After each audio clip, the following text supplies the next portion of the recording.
أما بعد فأعوذ بالله من الشيطان الرجيم بسم الله الرحمن الرحيم يا أيها الناس اتقوا ربكم الذي خلقكم من نفس واحدة وخلق منها زوجها وبث منهما رجالا كثيرا ونساء واتقوا الله الذي تساءلون به والأرحام إن الله كان عليكم رقيبا وقال يا أيها الذين آمنوا اتقوا الله حق تقاته ولا تموتن إلا وأنتم مسلمون وقال يا أيها الذين آمنوا اتقوا الله حق تقاته ولا تموتن إلا وأنتم مسلمون وقال يا أيها الذين آمنوا اتقوا الله وقولوا قولا سديدا يصلح لكم أعمالكم ويغفر لكم ذنوبكم ومن يطع الله ورسوله فقد فاز فوزا عظيما۔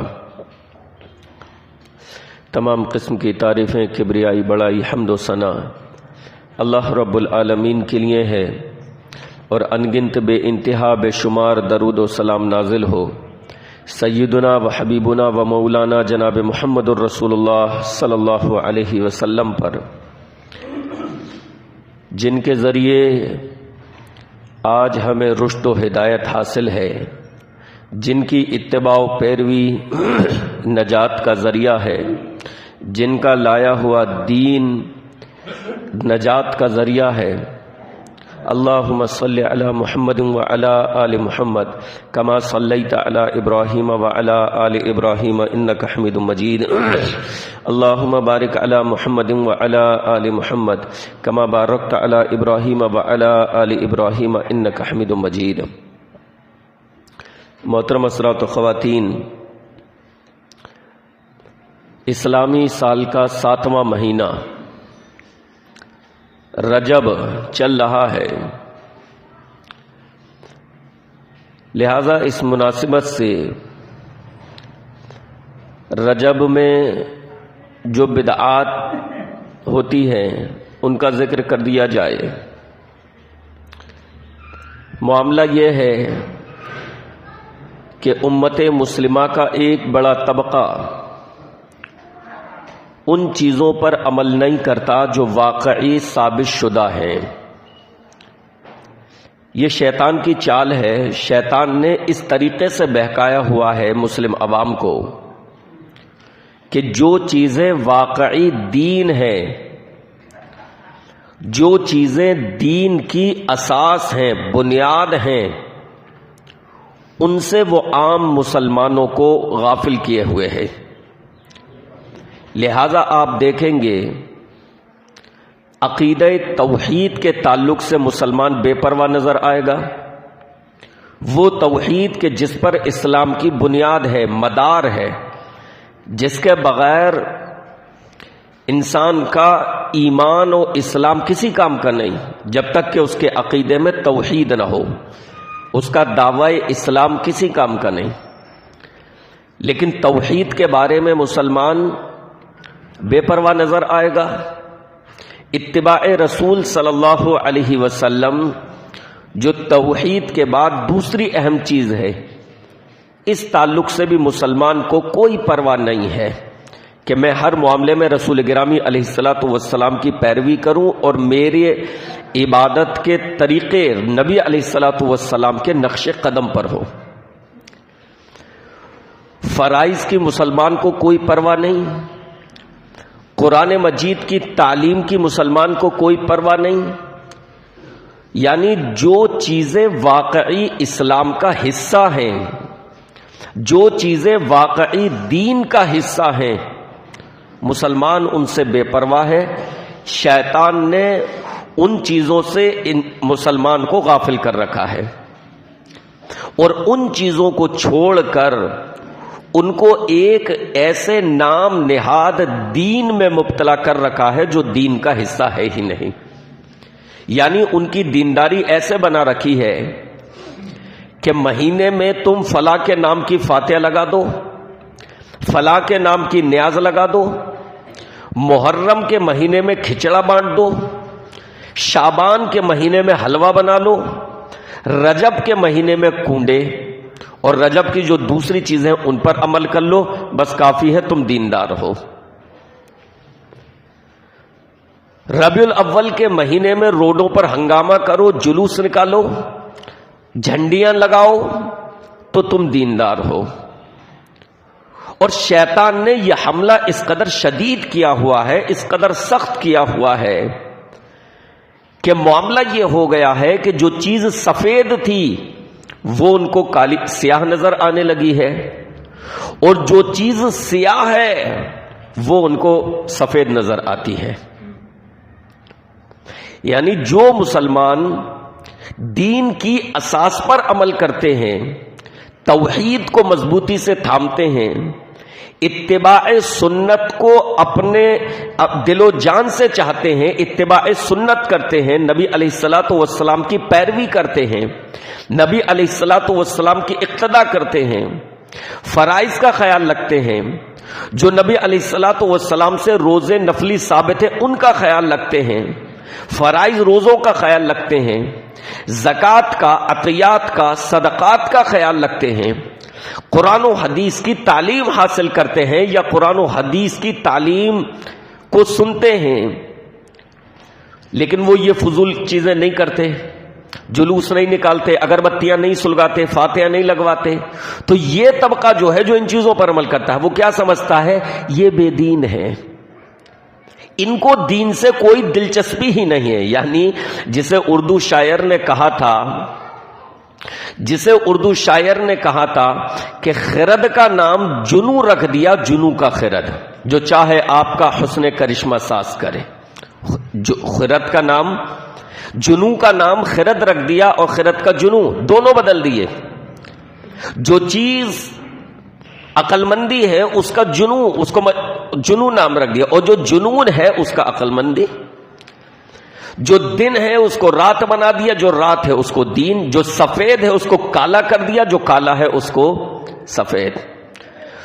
یعنی یہ طبقہ جو صرف ان چیزوں پر یقین رکھتا ہے، صرف ان چیزوں پر کہ اگربتی سلگا دی، فاتحہ لگوا دی، سینری لگوا دی رنگ برنگی گھر پر، خاص موقعوں پر لائٹیں جلوا دی، جھنڈیاں لگا دی، حلوہ بنا لیا، کھچڑا تقسیم کر دیا، شربت تقسیم کر دیا، جلوس نکال دیا۔ یہ طبقہ یہ سمجھتا ہے کہ ان کو دین سے بہت محبت ہے، یہ دین پر بہت زیادہ عمل کر رہے ہیں۔ اور جو لوگ ان چیزوں پر فضول پر عمل نہیں کرتے بلکہ اصل اسلام جو ہے اس پر عمل کرتے ہیں، ان کے بارے میں یہ تصور کرتے ہیں ان کو دین سے دلچسپی نہیں ہے۔ ایسا ماحول بنا ہے، شیطان نے اپنے چنگل میں اس طریقے سے جکڑا ہے، اپنے جال میں اس طریقے سے پھنسایا ہے کہ عام مسلمان کی سوچ یہ بن گئی کہ جو واقعی دین کا حصہ ہیں ان چیزوں پر وہ عمل نہیں کرتے، اور جو لوگ ان پر عمل کرتے ہیں ان کو بھی کوئی اہمیت نہیں دیتے، اور جو چیزیں دین کا حصہ ہیں ہی نہیں، سرے سے فضول ہے، لغویات ہے، انہیں دین سمجھتے ہیں کہ ہم دیندار ہیں۔ اسی وجہ سے سال کے مختلف مہینوں میں اور مختلف دنوں میں، مختلف ایام میں شیطان نے ان کو مختلف بدعتوں میں ملوث کر دیا، اور ان کو یہ سمجھا کر رکھا ہے، ان کو یہ باور کروا رکھا ہے کہ بس یہ کام کر لو، ان چیزوں پر عمل کر لو تو گویا کہ تم بہت بہترین مسلمان ہو، تم بزرگان دین سے عقیدت رکھنے والے ہو، تم نبی سے الفت و محبت رکھنے والے ہو، تم اسلام کو چاہنے والے ہو، اور جو اساس دین ہے، جو دین کی بنیادیں ہیں، ان سے ان کو دور کر رکھا ہے۔ تو مختلف مہینوں میں، مختلف دنوں میں کچھ بدعات رائج ہوئی، انہی میں سے ایک مہینہ یہ رجب کا ہے کہ جس میں بہت ساری ایسی چیزیں مسلمانوں میں رائج ہو گئیں جو چیزیں اسلام کا حصہ نہیں ہیں اور جن کا شریعت سے قطعاً کوئی لینا دینا نہیں ہے۔ لہذا ہماری یہ ذمہ داری بنتی ہے کہ ہم ان چیزوں کو آپ کے سامنے بیان کریں، انہیں اجاگر کریں، تاکہ عام مسلمان کو وہ چیزیں پتہ چل سکیں اور وہ روز محشر یہ شکوہ نہ کر سکے کہ ہمیں تو یہ چیزیں پتہ ہی نہ تھیں، یا ہم جن مسجدوں میں خطبہ پڑھتے سنتے تھے، جن مسجدوں میں نماز جمعے کے پڑھنے جاتے تھے، وہاں تو ہمارے سامنے یہ باتیں بیان ہی نہیں کی گئیں، لہٰذا ان چیزوں کو بیان کر دیا جائے تاکہ حجت تمام ہو جائے اور ہمارا جو فریضہ ہے اس سے ہم سبکدوشی پائیں کہ اللہ ہم نے تیرا پیغام رسول گرامی علیہ الصلوۃ والسلام کے دین کی صحیح تصویر ہم نے عوام کے سامنے رکھ دی تھی۔ آئیے وہ چیزیں جو اس رجب کے تعلق سے مشہور ہوئی آپ کے سامنے بیان کر دی جائیں۔ سب سے پہلی چیز تو یہ کہ رجب کی فضیلت قرآن و حدیث میں کیا ثابت ہے، اس پر غور کر لیا جائے۔ تو میرے بھائیوں اور بہنوں، رجب کے تعلق سے صرف اتنی چیز ثابت ہے کہ رجب ان 4 مہینوں میں سے ایک مہینہ ہے جن کو اللہ رب العالمین نے حرمت والا مہینہ قرار دیا ہے۔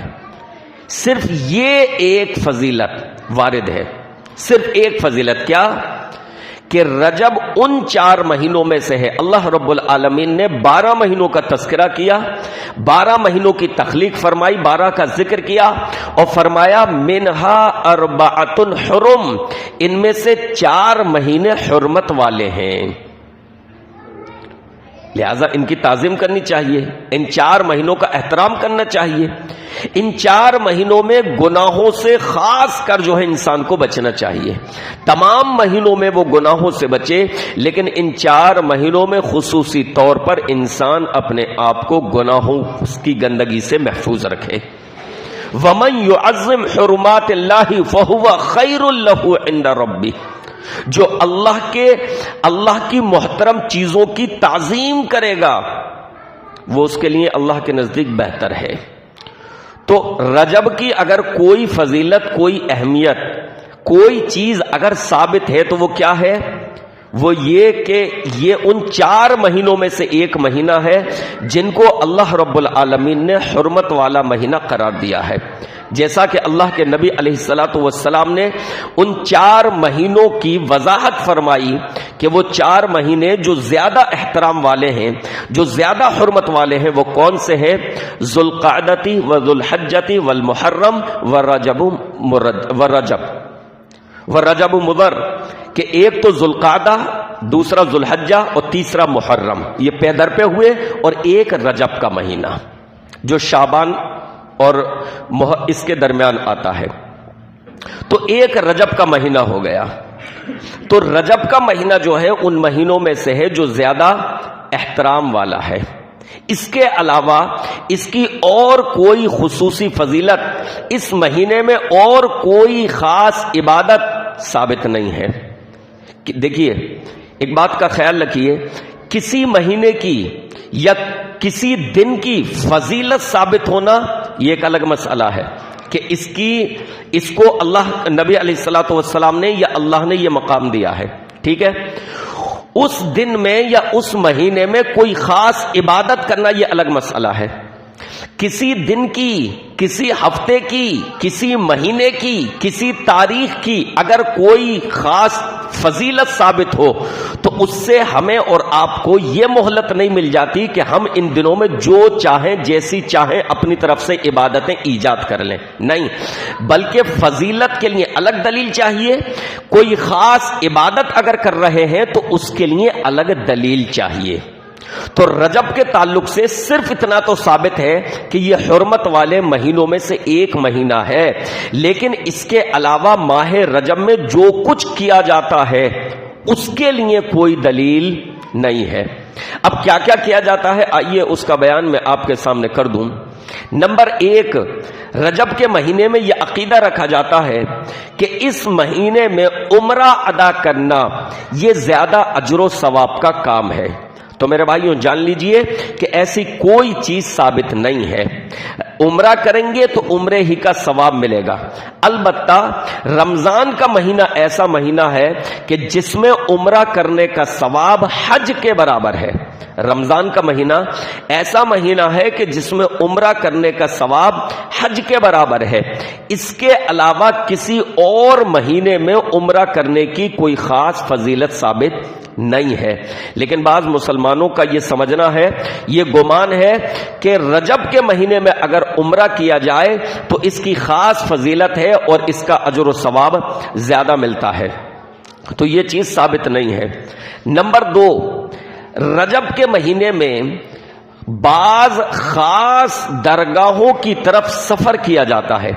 بعض لوگ اجمیر کی طرف سفر کرتے ہیں اور رجب کے مہینے میں ان درگاہوں کا سفر کرنا وہ اپنے لیے باعث برکت سمجھتے ہیں، اور وہ یہ سمجھتے ہیں کہ اس مہینے میں ہم ان درگاہوں کی طرف سفر کریں گے، وہاں پر حاضری دیں گے، وہاں پر جا کر روئیں گے، وہاں پر جا کر دعائیں مانگیں گے تو ہم پر سے بلائیں ٹل جائیں گی، ہم پر سے مصیبتیں ٹل جائیں گی، اور ہم پر برکات اور خیرات کا نزول ہوگا، ہم ہمیشہ کے لیے خیر و عافیت میں ہو جائیں گے۔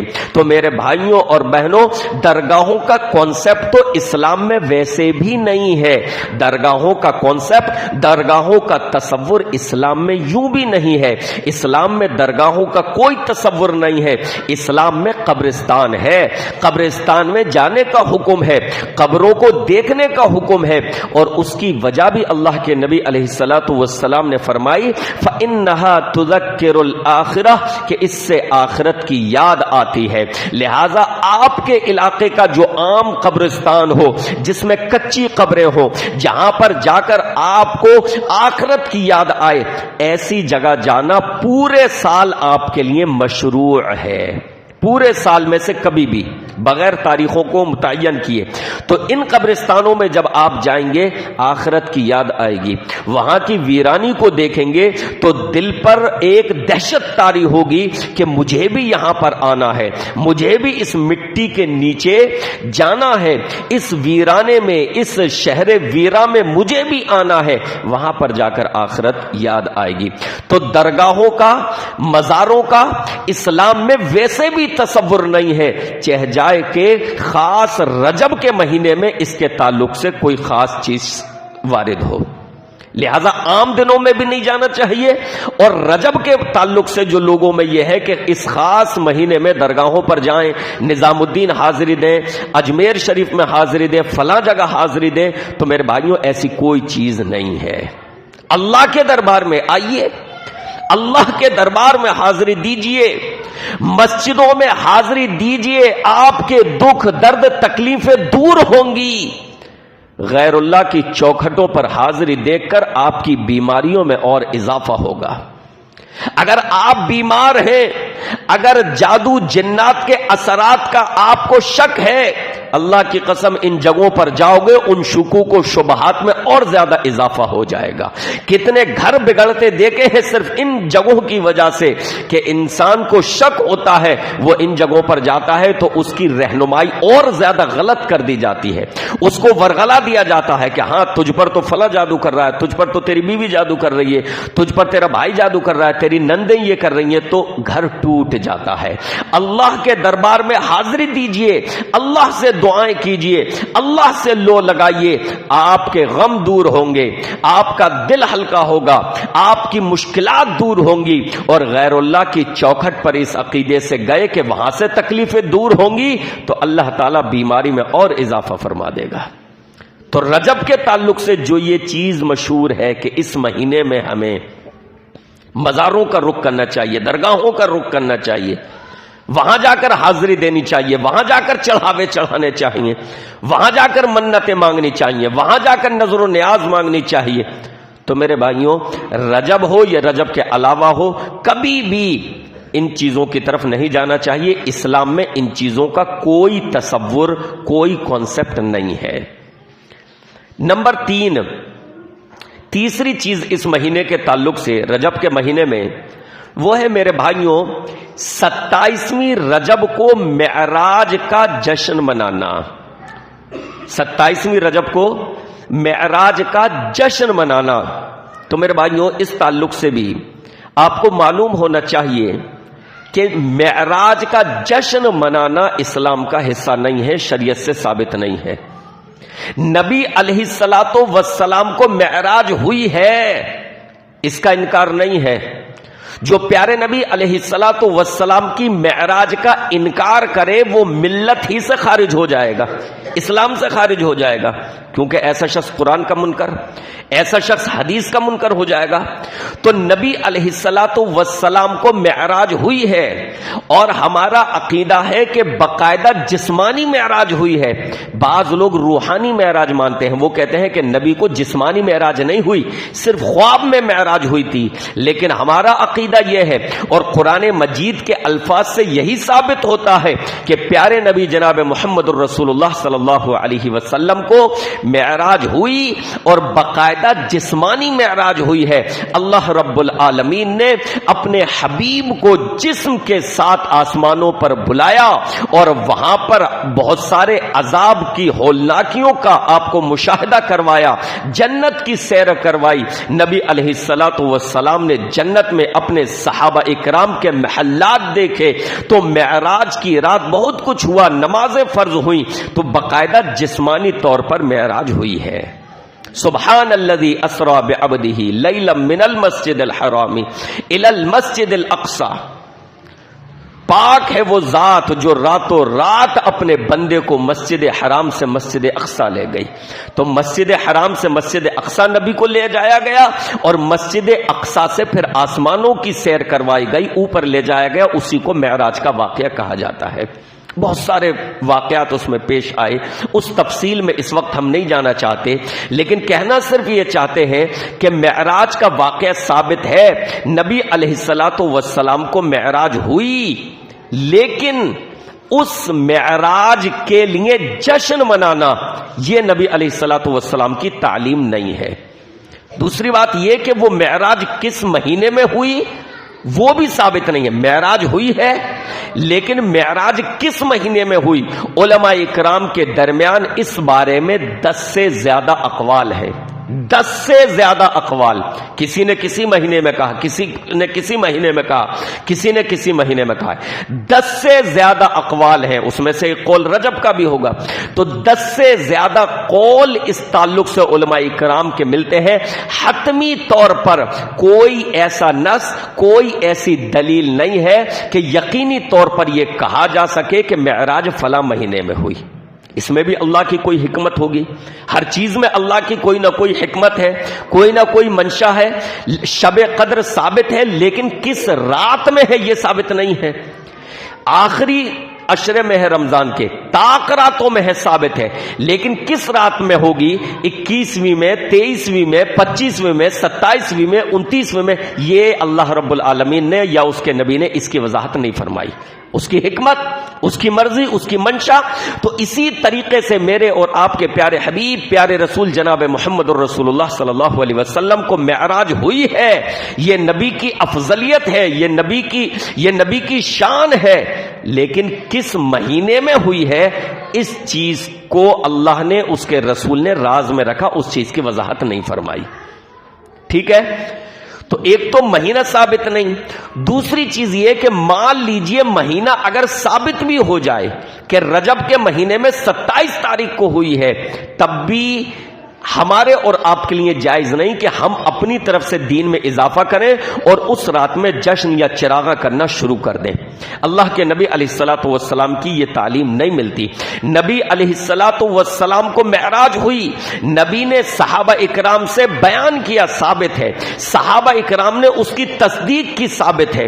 ابو بکر صدیق رضی اللہ عنہ کے پاس سرداران قریش آئے، اور ان کا یہ خیال تھا کہ وہ ابو بکر جو آج تک اپنے ساتھی اپنے نبی کی تصدیق کرتے رہے ہیں، ان کی ہر بات کو سچا ظاہر کرتے رہے ہیں، ان کی ہر بات پر ایمان لاتے رہے ہیں، آج یہ واقعہ سنیں گے تو جھٹلا دیں گے۔ لہذا کہنے لگے ابو بکر اگر کوئی شخص یہ بیان کرے کہ وہ ایک ہی رات میں مسجد حرام سے مسجد اقصی تک کا لمبا سفر کیا ہے، جو ان دنوں میں بھی کئی راتوں میں ہوا کرتا تھا، کئی راتوں میں بلکہ مہینہ لگ جاتا تھا، اگر کوئی شخص یہ بیان کرے کہ ایک ہی رات میں وہ مسجد حرام سے مسجد اقصی بھی گیا ہے، اور پھر وہیں سے وہ پہلا آسمان، دوسرا آسمان، تیسرا آسمان، 7ویں آسمان تک اس نے سیر کی ہے، جنت کی سیر کی ہے، مختلف عذابوں کا مشاہدہ کیا ہے، اور پھر واپس آ کر اپنے بستر پر وہ آرام سے سو بھی گیا ہے، اگر کوئی شخص یہ بیان کرے تو کیا تم یقین کرو گے؟ کہا نہیں، بالکل یقین نہیں کروں گا۔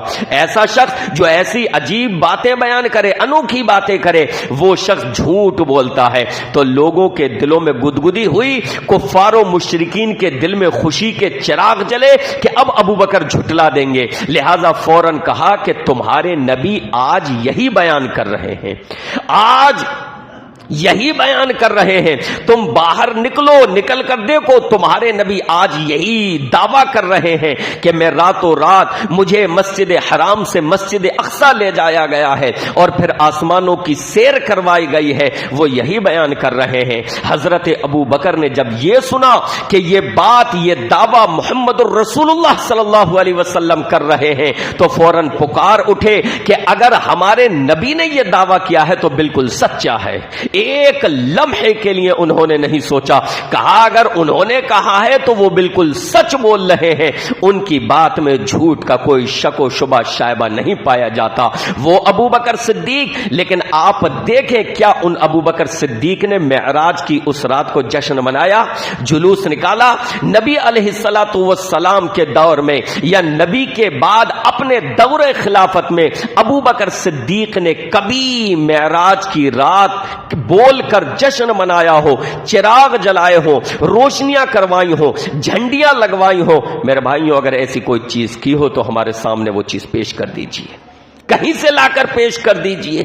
علامہ شوکانی رحمہ اللہ فرماتے ہیں رجب کے تعلق سے، رجب کے فضائل کے تعلق سے جو کچھ بیان کیا جاتا ہے، ایک تو وہ ہے کہ یہ محترم مہینوں میں سے ایک ہے، اس کے علاوہ جو باتیں بیان کی جاتی ہیں، علامہ شوکانی فرماتے ہیں جو کچھ بیان کیا جاتا ہے اس سلسلے میں کوئی بھی صحیح حدیث ثابت نہیں، یا حسن درجے کی روایت ثابت نہیں، یا ضعیف ہلکے ضعف کی روایت بھی اس سلسلے میں کوئی ثابت نہیں ہے، کچھ ثابت ہی نہیں ہے، بلکہ اس تعلق سے جو کچھ ہے وہ من گھڑت اور پیارے نبی علیہ الصلوۃ والسلام پر جھوٹ ہے، یا شدید ضعیف روایت ہے۔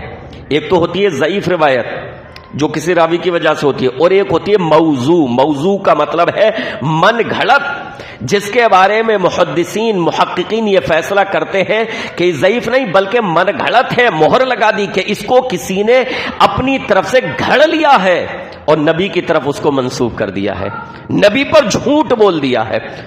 تو علامہ شوکانی رحمہ اللہ فرماتے ہیں رجب کے تعلق سے جو کچھ بیان کیا جاتا ہے، جو فضیلتیں، جو مختلف اعمال کی باتیں بیان کی جاتی ہیں، اس تعلق سے نہ تو کوئی صحیح روایت موجود ہے، نہ کوئی حسن درجے کی روایت موجود ہے، نہ کوئی ہلکے ضعف کی روایت موجود ہے، بلکہ اس سلسلے میں جو کچھ بیان کیا جاتا ہے وہ ساری روایتیں موضوع ہیں، من گھڑت ہیں، پیارے نبی علیہ الصلوۃ والسلام پر جھوٹ اور بہتان ہیں۔ تو ابو بکر صدیق کا دیکھ لیجئے، حضرت عمر کا دیکھ لیجئے، حضرت عثمان کا دیکھ لیجئے، حضرت علی کا دیکھ لیجئے رضی اللہ عنہم اجمعین، کبھی کسی سے ثابت نہیں کہ انہوں نے رجب کے مہینے میں چراغاں کیا ہو، مرغا کٹوایا ہو، 11ویں منائی ہو، کسی خاص طرف کا، کسی خاص اس کا سفر کیا ہو، کچھ بھی ایسی چیز ثابت نہیں ہے۔ نمبر 3، تیسری چیز اس مہینے کے تعلق سے جو ثابت ہے، بلکہ چوتھی چیز کہ رجب کے مہینے میں جو ہے روزے رکھے جاتے ہیں، رجب کے مہینے میں مخصوص دنوں میں روزے رکھے جاتے ہیں۔ تو میرے بھائیوں، روزے آپ کبھی بھی رکھیں، کوئی حرج کی بات نہیں ہے، لیکن رجب کے مہینے میں مخصوص روزے رکھنا اور یہ سمجھنا کہ ان روزوں کی خاص فضیلت ہے، یہ بھی شریعت اسلامیہ سے ثابت نہیں ہے۔ اور ثابت ہوتا تو ہمیں بیان کرنے میں کیا جا رہا ہے بتائیے؟ رمضان میں ہم ابھارتے ہیں یا نہیں کہ بھائی روزے رکھو، روزے رکھو، روزے چھوڑنے کی قباحتیں بیان کرتے ہیں، روزہ چھوڑنے کی پر عذاب اور اللہ کی وعید بیان کرتے ہیں، نہیں کرتے ہیں؟ ہماری پوری کوشش ہوتی ہے کہ عوام روزہ رکھے، ہر عالم ابھارتا ہے، ہر خطیب ابھارتا ہے، ہر امام ابھارتا ہے، محرم کے روزے ہیں اس پر ابھارتا ہے۔ تو اسی طریقے سے اگر رجب کے روزے بھی ثابت ہوتے تو روزوں سے کوئی ہماری دشمنی تھوڑی ہے، ہم کیوں منع کریں گے؟ ہم تو ابھارتے ہیں، ہم تو اس کو بیان کرتے ہیں کہ بھائی یہ روزے رکھو، یہ بھی ثابت ہے۔ لیکن معاملہ یہ ہے، واقعہ یہ ہے کہ رجب کے مہینے میں خصوصیت کے ساتھ کوئی بھی روزے ثابت نہیں ہے۔ علامہ ابن قیم رحمہ اللہ فرماتے ہیں کہ اس مہینے میں جو خصوصیت کے ساتھ روزے رکھے جاتے ہیں اس کی کوئی اہمیت نہیں ہے، اس کی کوئی فضیلت شریعت میں وارد نہیں ہے۔ علامہ حافظ ابن حجر رحمہ اللہ فرماتے ہیں اس مہینے کی خاص فضیلتیں جو بیان کی جاتی ہیں اور اس مہینے میں جو خاص روزے رکھے جاتے ہیں یہ تمام کی تمام باتیں جھوٹ ہے، اللہ کے نبی علیہ الصلوۃ والسلام سے ثابت نہیں ہے۔ شیخ الاسلام ابن تیمیہ رحمہ اللہ اس پر دقیق بحث کرتے ہوئے فرماتے ہیں، لمبی چوڑی تحقیق کرنے کے بعد فرماتے ہیں کہ رجب کے اس مہینے میں روزے جو رکھے جاتے ہیں، بعض لوگ خاص روزے رکھتے ہیں، اس کی کوئی خاص اہمیت، اس کی کوئی فضیلت وارد نہیں ہے، شریعت میں وہ چیزیں ثابت نہیں ہے۔ تو پتہ یہ چلا کہ رجب کے مہینے میں رجب کے روزے سوچ کر رکھنا یہ ثابت نہیں۔ ویسے آپ کی عادت ہے سوموار کا روزہ رکھنے کی، تو کوئی حرج نہیں، سوموار کا روزہ رکھیں۔ جمعرات کا روزہ رکھنے کی کوئی بات نہیں، جمعرات کا روزہ رکھیں، ثابت ہے اللہ کے نبی علیہ الصلوۃ والسلام سے۔ اسی طریقے سے چاند کی 13، 14، 15 تاریخ کے روزے رکھنا پیارے نبی علیہ الصلوۃ والسلام سے ثابت ہے۔ تو اس روٹین میں اگر آپ روزے رکھ رہے ہیں اور اس روٹین میں رجب کے مہینے میں بھی رکھتے ہیں تو کوئی حرج کی بات نہیں ہے۔ انما الاعمال بالنیات، عمل کا دار و مدار جو ہے، عملوں کا دار و مدار جو ہے وہ انسان کی نیت پر ہے۔ تو اس طریقے سے روٹین کے مطابق آپ روزہ رکھتے ہیں تو کوئی حرج کی بات نہیں ہے، لیکن اگر نیت بدل جاتی ہے، ارادہ بدل جاتا ہے کہ میں خاص رجب کے روزے رکھ رہا ہوں، یہ مخصوص روزے ماہ رجب کے لیے ہیں، تو میرے بھائیوں یہ دین میں اضافہ ہے، یہ دین میں ایک نئی بدعت ہے۔ ایک اور چیز جو اس مہینے میں کی جاتی ہے وہ ہے میرے بھائیوں صلاۃ الرغائب۔ بعض لوگ اس مہینے میں صلاۃ الرغائب پڑھتے ہیں۔ صلاۃ الرغائب کا مطلب رغبت رکھنے والے۔ صلاۃ الرغائب رغبت رکھنے والوں کی نماز، عشاق کی نماز، عشاق عشق کرنے والے۔ اب یہ رجب کے مہینے میں صلاۃ الرغائب ادا کریں گے، باقی دین سے انہیں کوئی مطلب نہیں، فرائض سے کوئی مطلب نہیں، فرائض میں کوتاہی ہے، مسجدوں کا منہ نہیں دیکھتے، حتیٰ کہ جمعے کی نماز ادا کرنے سے بھی کوئی مطلب نہیں، رمضان کے روزوں سے کوئی مطلب نہیں، لیکن رجب کے مہینے میں نماز رغائب ادا کر کے یہ اللہ سے محبت کرنے والوں میں شامل ہونا چاہتے ہیں۔ تو میرے بھائیوں جان لیجئے کہ صلاۃ الرغائب کی بھی کوئی حیثیت نہیں ہے۔ اس لفظ، اس ٹرمز کے ساتھ، اس اصطلاح کے ساتھ کوئی نماز قرآن و حدیث میں وارد نہیں ہوئی۔ جیسے نماز عید ہے، صلاۃ العیدین، صلاۃ العید ثابت ہے، فرائض ثابت ہے، صلاۃ العید ثابت ہے، عید الاضحیٰ کی نماز ثابت ہے، صلاۃ الکسوف ثابت ہے۔ احادیث میں ابواب ملیں گے، چیپٹر ملیں گے، صلاۃ المغرب، صلاۃ الظہر ہے نا، صلاۃ الفجر چیپٹر ملیں گے، صلاۃ الکسوف، صلاۃ الخسوف، لیکن صلاۃ الرغائب کا کوئی چیپٹر نہیں ملے گا۔ صلاۃ الرغائب کا بخاری، مسلم، ابو داؤد، ترمذی، نسائی، ابن ماجہ، حدیث کی دیگر کتابیں کوئی چیپٹر صلاۃ الرغائب کا نہیں ملے گا۔ یہ بعد کے لوگوں کی اپنی ایجاد ہے، بعد کے لوگوں کی اپنی کاوش ہے، اپنی کاوش۔ جیسے دنیاوی چیزوں میں اضافہ کرتے ہیں نا کہ موبائل بن گیا، اب کمپیوٹر بن گیا، اب لیپ ٹاپ بن گیا، اب بائک بن گئی، اب ماروتی کار بن گئی، جہاز بن گیا، ایسے کچھ لوگ سمجھتے ہیں کہ دین میں بھی ترقی کرنی چاہیے، لہذا اب یہ بدعت ایجاد ہو گئی، اب یہ ہو گئی، اب صلاۃ الرغائب کے نام سے ایک اور اضافہ کر لیا جائے۔ تو صلاۃ الرغائب اسی طرح اپنی تخلیق کرتا ہے اہل بدع کی، یہ بدعت ہے۔ شیخ الاسلام ابن تیمیہ رحمہ اللہ فرماتے ہیں اس نماز کے تعلق سے جو صلاۃ الرغائب کے نام سے ادا کی جاتی ہے، کہتے ہیں صلاۃ الرغائب بدعۃ باتفاق ائمۃ الدین۔ صلاۃ الرغائب نام کی نماز جو ہے یہ بدعت ہے، اور اس کے بدعت ہونے پر تمام ائمہ دین متفق ہیں، تمام ائمہ دین متفق ہیں. ائمہ دین کا مطلب یہ ہے کہ جو قرآن و حدیث کے ماہر ہیں، جو علماء ہیں، جو فقہا ہیں، جو محدثین ہیں، وہ سارے کے سارے اس کے بدعت ہونے پر متفق ہیں. بدعت کا مطلب یہ ہے کہ یہ دین میں اضافہ ہے، اس پر اگر عمل کرو گے تو ثواب نہیں ملے گا، الٹا گناہ ملے گا، کیونکہ انسان نے اپنی طرف ایسے اضافہ کیا ہے اور شریعت میں اضافہ نہیں کیا جا سکتا، نہ اضافہ کیا جا سکتا ہے نہ کمی کی جا سکتی ہے. تو شیخ الاسلام ابن تیمیہ رحمہ اللہ فرماتے ہیں کہ اس کے بدعت ہونے پر تمام کے تمام ائمہ دین متفق ہیں.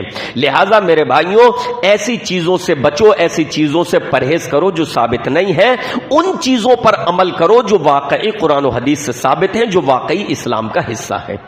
ایک اور چیز اس مہینے میں اگر اس کا ذکر نہ کیا جائے تو رجب کا مہینہ ادھورا رہ جائے گا، کیونکہ وہ چیز کثرت سے عوام میں چلتی ہے اور رائج ہے. وہ ہے میرے بھائیوں رجب کے کنڈے.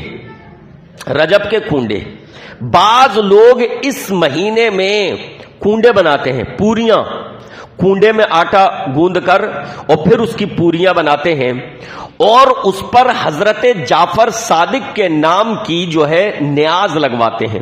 اور وہ یہ سمجھتے ہیں کہ اس طریقے سے ہم جب کنڈے بنوائیں گے اور کنڈوں کی ہم نیاز دیں گے تو اس سے جو ہے ہماری غربت دور ہو جائے گی، ہماری پریشانیاں دور ہو جائیں گی اور ہمارے اوپر مالداری آ جائے گی، ہمیں خود مال و دولت ملے گا، اللہ کی خوب رحمت ملے گی. تو میرے بھائیو جان لیجئے کنڈے جو ہیں یہ بھی بدعت ہے، اس کا اسلام سے کوئی تعلق نہیں ہے. یہ کنڈوں کی بدعت جو ہے یہ خالص ایسی بدعت ہے کہ جو ہمارے ہند کی ایجاد ہے. بہت ساری بدعتیں ایسی ہیں جیسے صلاۃ الرغائب کا میں نے ذکر کیا، رجب کے روزوں کا ذکر کیا، شعبان میں بہت ساری چیزیں آئیں گی جو اور جگہ بھی ایجاد ہوئیں، رفتہ رفتہ پھیلیں. کنڈوں کی بدعت ایسی ہے جو خالص یہاں سے ایجاد ہوئی ہے اور 1906 سے پہلے اس کا کوئی نام و نشان نہیں تھا. صحابہ کرام کا زمانہ تو چلو بہت دور کا ہو گیا، اللہ کے نبی علیہ الصلوۃ والسلام کا زمانہ بہت دور کا ہو گیا، لیکن بعد کے ادوار میں امام ابو حنیفہ، امام شافعی، امام مالک، امام احمد بن حنبل اور بعد کے ائمہ دین، اس زمانے میں بھی اس بدعت کا کوئی عطا پتہ نہیں چلتا، نہ اس کی حمایت میں کوئی فتویٰ ملتا ہے نہ اس کی مخالفت میں کوئی فتویٰ ملتا ہے. کیوں نہیں ملتا؟ کیونکہ تھا ہی نہیں سرے سے. یہ 1906 کے بعد یہاں سے اس کی ایجاد ہوئی. 1906 میں رامپور میں سب سے پہلے اس تعلق سے ایک کتابچہ چھپتا ہے. امیر مینائی لکھنوی ایک شاعر تھے، ان کا بیٹا تھا خورشید لکھنوی، اس نے کتابچہ چھاپا جو اس کا اپنا لکھا ہوا نہیں تھا بلکہ ایک شیعہ کا تھا، منشی پریم کا، اس کا لکھا ہوا تھا اور وہ کتابچہ منظوم شکل میں تھا اور اس منظول شکل کو اس نے نام دیا تھا داستان عجیب. کیا نام دیا تھا؟ داستان عجیب. اور پھر اس کتابچے میں اس نے عجیب و غریب واقعہ پیش کیا، نام ہی اس کا عجیب و غریب رکھ دیا. اور جتنی بدعتیں ہیں ان کے پیچھے کی جو اسٹوری بیان کی جاتی ہے، فیک اسٹوری ہوتی ہے، جو اسٹوری بیان کی جاتی ہے وہ واقعی عجیب و غریب ہوتی ہے. آپ بدعتوں کے پیچھے کے بیک گراؤنڈ دیکھیں گے، اس کی فضیلتیں سنیں گے تو واقعی عجیب و غریب چیزیں ہوں گی. لیکن اس نے اپنے کتابچے کا نام ہی رکھا داستان عجیب اور اس میں ایسی داستان بیان کی. میں اس کو آپ کے سامنے مختصراً بتا دوں، اس لیے نہیں کہ آپ اس پر عمل کریں، تاکہ جانیں کہ یہ واقعہ کہیں آپ کی نظروں سے گزرے تو جان لیں یہ جھوٹا واقعہ ہے، فیک واقعہ ہے. وہ داستان عجیب میں بیان کرتا ہے کہ مدینے میں ایک لکڑہارا رہتا تھا، اس کی بیوی تھی لکڑہارن. وہ مدینے کے وزیر کے گھر پہ صاف صفائی کا کام کیا کرتی تھی. لکڑہارا بڑا غریب تھا تو لکڑہارا کہیں دور گھر سے تھا، گھر سے بہت دور تھا، وہاں لکڑیاں کاٹا کرتا تھا، بیچا کرتا تھا. تو ایک دن لکڑہارن جو وزیر کے گھر میں صاف صفائی کا کام کر رہی تھی سنتی ہے، اور ادھر لکڑہارے کو بھی بتایا جاتا ہے، اس کے کانوں میں بھی آواز آتی ہے کہ کوئی اگر حضرت امام جعفر کے نام کے کنڈے بھرے، مٹی کے کنڈے میں کنڈے بھرے اور پھر اس پر امام جعفر کے نام کی نیاز دلوائے تو اس کی ساری غربت دور ہو جائے گی. تو بیوی نے ایسا ہی کیا. امام جعفر کون ہے؟ حضرت جعفر. امام جعفر تو شیعہ کہتے ہیں. حضرت جعفر کون ہے؟ حضرت حسین رضی اللہ عنہ کے پرپوتے. یہ نام جو آتے ہیں نا، جعفر صادق، امام جعفر، باقر، تو یہ نام آتے ہیں تو ہم لوگ فوراً سمجھتے ہیں یہ شیعوں کے امام ہے. یہ شیعوں کے نہیں، یہ ہمارے ہیں. شیعوں نے ان کو غلط طریقے سے پیش کیا ہے، غلط طریقے سے مانا ہے. ہم ان کو وہ درجہ دیتے ہیں جو شریعت میں ان کا درجہ ہے. ہم ان سے اس انداز میں محبت رکھتے ہیں جو طریقہ ہے. شیعوں نے ان کے تعلق سے الگ عقیدے گھڑ لیے کہ یہ امام غائب ہے، یہ علم غیب رکھتے ہیں، ان کے نام کی نیاز دلواؤ، یہ قیامت سے پہلے ظاہر ہوں گے، یہ جنگ کریں گے، یہ کریں گے، یہ وہ کریں گے. وہ انہوں نے اپنی طرف سے عقیدے گھڑ لیے. تو اس کا مطلب یہ نہیں کہ وہ ہماری شخصیات کو ہم سے چھین لیں. حضرت حسین رضی اللہ عنہ کے پرپوتے ہیں، یعنی نبی علیہ الصلوۃ والسلام کے خانوادے سے ہے، تو ہمارے اور آپ کے ہوئے نا. انہوں نے غلط عقیدے بنا لیے، ان کی مرضی، اللہ ان سے نپٹے گا. لیکن وہ تو ایسے نہ تھے، وہ تو نبی علیہ الصلوۃ والسلام کے خانوادے سے تھے. انہوں نے تھوڑی کیا تھا میرے نام کی نیاز دلوانا، انہوں نے نہیں کہا تھا. یہ لوگوں نے اپنی طرف سے فیک اسٹوری بنا لی. تو حضرت جعفر حضرت حسین کے پر پوتے ہیں. حضرت حسین کے بیٹے زین العابدین جو کربلا میں بچے تھے، حیات رہے، ان کے بیٹے حضرت باقر اور ان کے بیٹے حضرت جعفر صادق. تو یہ نبی علیہ الصلوۃ والسلام کے خانوادے سے. تو لکھا ہے اس فیک اسٹوری میں، داستان عجیب میں، کہ انہوں نے کہا کہ جو میرے نام کی نیاز لگوائے کنڈوں پر تو اس کی غربت دور ہو جائے گی. تو بیوی نے لکڑہارن نے نیاز لگوا دی. تو ادھر لکڑہارا لکڑیاں کاٹ رہا تھا، تو اس کے ہاتھ سے کلہاڑی نیچے گری اور اس کو لگا کچھ بج رہا ہے، کچھ بج رہا ہے. اس نے کھود کر دیکھا تو سونے کا انبار، اشرفیاں ہی اشرفیاں اشرفیاں. لگ رہا ہے نا داستان عجیب. صحابہ اکرام کے واقعات آپ نے سنے ہوں گے، غزوہ تبوک کا ذکر سنا ہوگا. صحابہ اکرام پر مشکل سے مشکل ترین حالات آئے. سید الکونین جناب محمد الرسول اللہ صلی اللہ علیہ وسلم صحابہ اکرام کے ساتھ ہیں. صحابہ کی بے بسی دیکھ رہے ہیں، صحابہ کی پیاس دیکھ رہے ہیں، صحابہ کی بھوک دیکھ رہے ہیں. لیکن اس وقت اللہ کی طرف سے صرف اتنی مدد ہوتی ہے غزوہ تبوک میں کہ اللہ کی طرف سے بارش ہوتی ہے، صحابہ پانی پیتے ہیں اور اپنے پاس پانی جمع کر لیتے ہیں، اسٹور کر لیتے ہیں. کھانا ہے تھوڑا سا، نبی نے برکت کی دعا کی، وہ کھانا بہت سارے لوگوں کے لیے کافی ہو گیا اور سارے صحابہ کا پیٹ بھر جاتا ہے. صرف اس حد تک. ایسی کرامت، ایسا معجزہ آپ کبھی نہیں پائیں گے کہ صحابہ اکرام بادشاہ بن گئے ہوں، سونے کے انبار لگ گئے ہوں، پہاڑ سارے کے سارے سونے کے بن گئے ہوں، ان کے گھر محلات ہیرے جواہرات کے. ایسے